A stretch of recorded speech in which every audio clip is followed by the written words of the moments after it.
I think I'd been thinking about coming on this trip for some years, and I thought about coming by myself. And now I realise that there's no way I could have done the things that we've done during this last 11 days. The access that Zoe has given us has been phenomenal. We've we've met some wonderful people, most notably, of course, the Dalai Lama.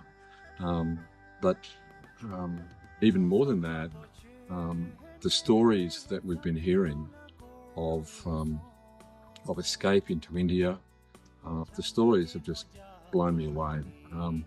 I'm I'm still sort of reflecting on the week actually, and I'd most likely that'll occur for a little while. But the one thing I can say is that I'm just so pleased that I did this trip, and I would absolutely recommend it.